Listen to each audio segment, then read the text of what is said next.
Hello chers parents héroïques, aujourd'hui je voudrais te parler d'une notion très importante, c'est la notion de figure d'attachement principale.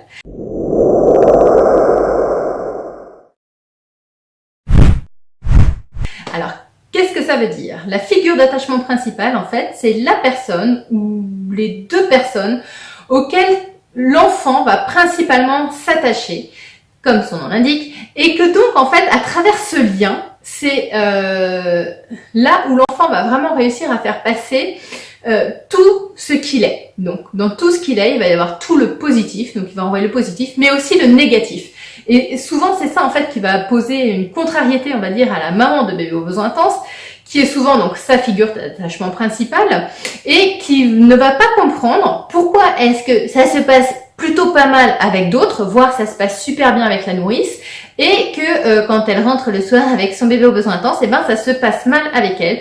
Parce que quand tu es la figure d'attachement d'un enfant, eh bien tu te prends un petit peu tout dans la tronche. C'est un petit peu le principe, c'est-à-dire que comme toi, ton bébé aux besoins intenses, il va pas pleurer dans les bras de tout le monde, il va pas dire à tout le monde qu'il est stressé, il va pas montrer à tout le monde que quelque chose ne va pas, et toi, tu es le réceptacle idéal pour verser en fait toutes les différentes tensions accumulées dans la journée. Donc, ne sois pas énervée ou plus ou moins jalouse, parce que des fois on peut avoir ce petit sentiment-là quand la nourrice dit « Ah maintenant ça se passe très très bien avec moi, il est très calme.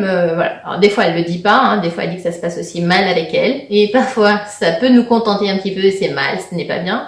Mais voilà, en tout cas si on te dit que si une personne te dit avec moi ça se passe très bien, c'est pas que elle sait mieux s'y prendre avec ton bébé aux besoins intenses, c'est qu'en fait ton bébé aux besoins intenses s'y prend mieux avec elle qu'avec toi, parce qu'avec toi il n'a pas besoin de faire des manières.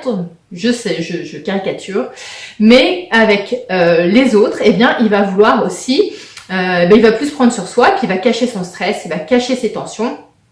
Il y a un moment il faut que ça sorte, et quand est-ce que ça sort? Eh bien ça sort quand il est avec toi. Donc dans ces moments-là, comment est-ce que tu peux réagir? Parce que c'est pas facile non plus de se prendre tout le temps le négatif dans la tête, hein, surtout quand tu n'as pas vu ton bébé de toute la journée, ou que toi aussi tu as des stress. Donc accueillir, c'est pas non plus quelque chose qui va de soi tout le temps, avec le sourire, bienveillance et dans un monde merveilleux. Absolument pas, parce que stress plus stress plus stress, il y a un moment où ça te bouffe aussi.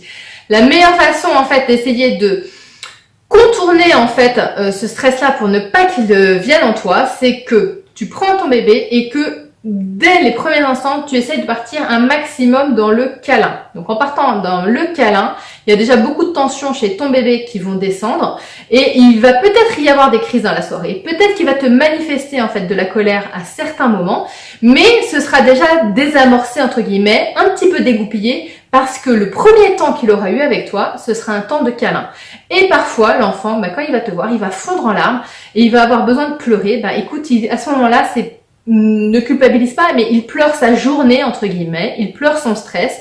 Et à ce moment-là, essaye d'avoir cette lecture-là, de te dire que ce n'est pas contre toi, que ce n'est pas grosso modo pour te faire comprendre que tu ne sais pas comment t'y prendre avec lui, mais au contraire, il a tellement confiance en toi, c'est qu'il y a que chez toi qui vient pleurer. Et à ce moment-là, communique avec lui. Oh, je vois que là, ta journée, c'est compliqué, tu as besoin de te vider un petit peu de ta journée. Tu as besoin de faire sortir les tensions que tu as ressenties, etc. En formulant, tu vas l'aider, lui, à comprendre ce qui se passe, parce que c'est un petit peu déboussolant aussi pour lui. Hein. Pour lui, ça reste inconscient, tous ces phénomènes de figure d'attachement principal. Toutes ces émotions aussi, ça bouscule quand on ressent des émotions négatives comme ça, c'est pas forcément agréable. Donc pour ton bébé aux besoins intenses, ce n'est pas non plus agréable. Et en même temps, en mettant des mots, toi aussi, ça t'aide à te désamorcer intérieurement sur la négativité que ça peut impacter en toi. Donc voilà, excellente journée à toi.